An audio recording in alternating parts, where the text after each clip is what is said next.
Hi guys, it's your favourite YouTuber again, Danny Solari, and you're watching Diaz Learning Finance. Whoa.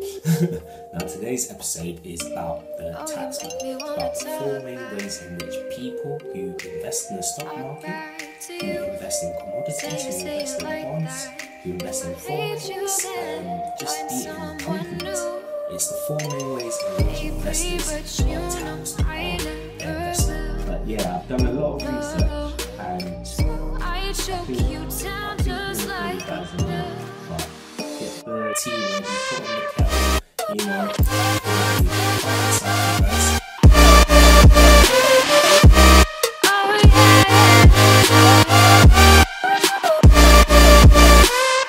take you like a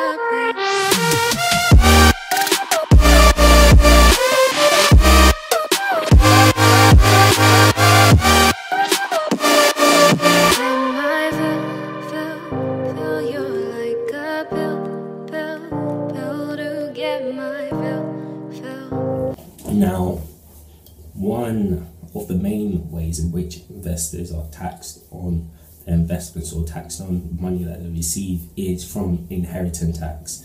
Now, inheritance tax is absolutely game-changing in the sense of it can completely take a sizable portion of your money. So, inheritance tax is where you have received money because you've inherited it from either a relative, either someone that's been really good friends with you, maybe they put you in their will. You've inherited this money or asset, and then because of the fact that you've inherited it from the person who's unfortunately passed away, you have to be taxed on it. Now, when it's above a certain threshold of £325,000 in the UK, or if it's not being passed on to direct partners or spouses, or not being passed on to sort of charities or amateur local sport clubs, with those exceptions, if it's above £325,000, then you are subject to inheritance tax. So inheritance tax is basically 40% of the money you receive. That is massive. Imagine having your parents, unfortunately, obviously passing away. They've left you £500,000. Now the government will come and take their portion of it, so they'll take away £200,000. It's a lot, guys. You're left with just £300,000. It's a lot. So yeah, inheritance tax is a big one. But the good thing about inheritance tax is the fact that you have such a high threshold. Me, your average Joe, aren't really going to be in contact with people that have that sort of money. But not to say that I'm not going to be one of those people that has all that money in the future though. Now, the second type of tax bracket that any investor will have to fall within is income tax. Now, income tax is probably the most known type of tax format because the fact that it's applicable to everything. So even I have an 8:30 to 5 job, so I receive a certain income and I therefore have to be taxed on that income according to the bracket that I fall within. So income tax, everyone knows about. Income tax is based on your salary intake, so your salary income for the year. It doesn't have to necessarily be what you're being paid in the sense of you're working for a company. It could be you own your own company. You still have to pay income tax. So in the UK, anything below 11,500, you basically avoid paying income tax. But from £11,501 to £45,000, I think you basically fall within the sort of 20% bracket. And then when you're going up to £150,000, you're subject to 40% tax, income tax. And then when you're £150,000 and above, you're subject to basically 45%. So you can see a lot of people really hate income tax. Not just because of the fact that it takes a sizable chunk of your money away, but because of the fact that it's applicable to so many people. So obviously, as opposed to inheritance tax, where you kind of have to inherit it. So not everyone's going to inherit a £500,000 inheritance will from their parents or whatever be it. Not everyone's going to have that sort of background, but everyone has to work for money. Everyone has to earn a certain salary, and therefore everyone is subject to income tax, which is why income tax is quite a biggie. My third type of tax that affects every sort of stock investor would be your stamp duty tax. I recently found out about this one and it's quite insightful. So you have to pay stamp duty for every share that you buy. It's basically 0.5% of every share that you've invested in.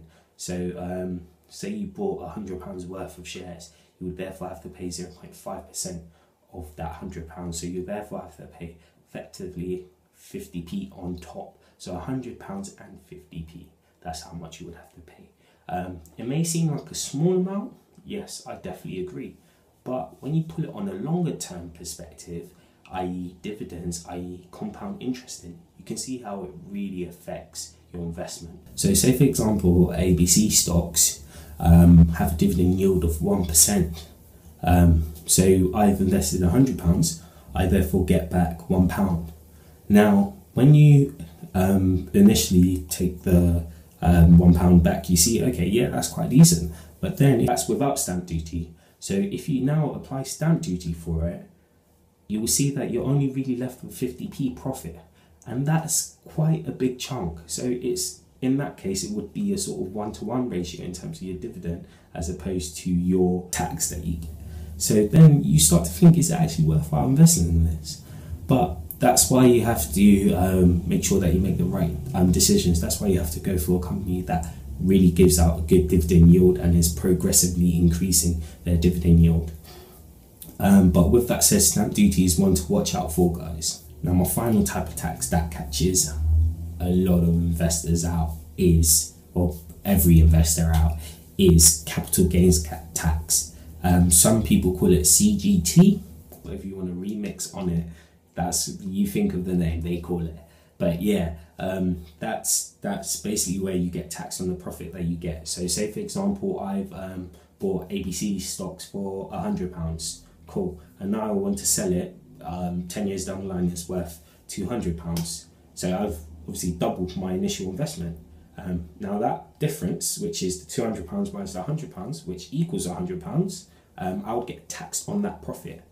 Now the good thing about capital gains tax is you have to meet a certain threshold before you actually get penalised on it. So if your tax-free allowance is 11,300 or less, you can avoid paying capital gains tax.